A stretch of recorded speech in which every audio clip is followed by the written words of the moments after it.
خداوند یسوع مسیح کے بابرکت اور فتح مند نام میں آپ تمام سننے والوں کو، دیکھنے والوں کو پاسٹر مجھے ڈیوڈ کا سلام۔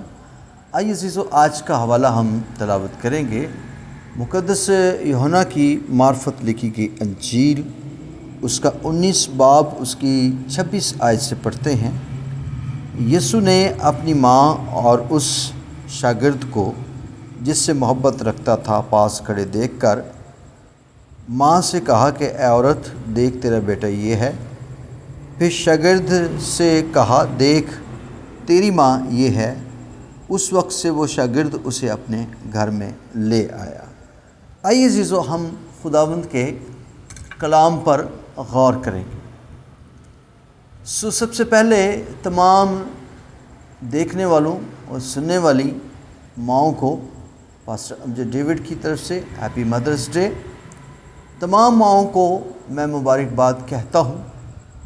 ماں کا درجہ یا ماں کا رشتہ جو ہے، یہ خدا کی طرف سے بچوں کو عطا ہوا ہے، اور یہ بہت بڑا اور خوبصورت رشتہ ہے جس میں ماں جو ہے وہ بچوں کو جنم دیتی، یعنی پیدا کرتی، ان کو زندگی دیتی۔ کلام مقدس میں آج ہم یوحنا کی انجیل اس کے 19 باب میں خداوند یسوع مسیح جب صلیب پر تھے تو خداوند یسوع مسیح نے ایک بڑی خوبصورت بات کہی۔ یسوع نے اپنی ماں سے کہا، شاگرد کو جس سے وہ محبت رکھتا تھا مخاطب ہو کر کہا، یسوع نے اس شاگرد کو جس کا نام یوحنا ہے کہ آج سے تیری ماں یہ ہے، اور شاگرد سے کہا تیری ماں یہ ہے، اور مقدسہ مریم سے کہا تیرا بیٹا یہ ہے۔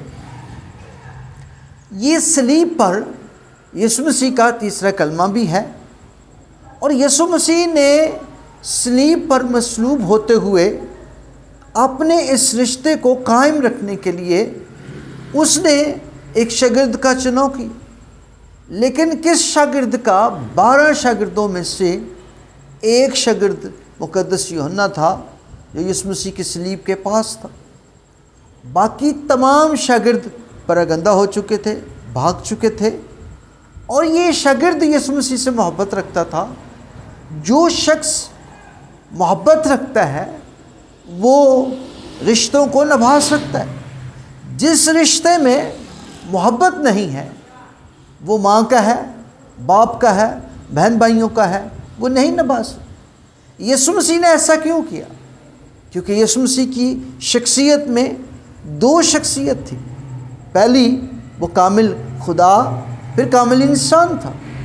اگر یسوع کو کامل انسان کے طور پر پیش کرنا ہے تو پھر اس کو رشتوں کا پاسداری کرنی۔ تو اس لیے یسوع مسیح نے کیا کہا؟ شاگردوں سے، اس شاگرد سے تیری ماں یہ ہے، ماں سے کہا تیرا بیٹا یہ ہے۔ آج جو لوگ، جو نوجوان نسل اپنے ماں باپ کی، ماں کی عزت نہیں کرتی، ان کے لیے لیسن ہے، کیونکہ یسوع مسیح نے کہا تھا کہ تم میری مانند بنو۔ اگر یسوع مسیح نے فرمانبرداری کی تو ہمیں بھی اپنی ماں کی فرمانبرداری کرنے کی کیا ہے؟ ضرورت ہے۔ سو یسوع مسیح نے اپنی ماں کی فکر کی، بوجھ لیا۔ آج ہمیں بھی اپنی ماں کی فکر کرنے کی ضرورت ہے۔ God bless you. خداوند آپ سبوں کو برکت دے۔ آمین۔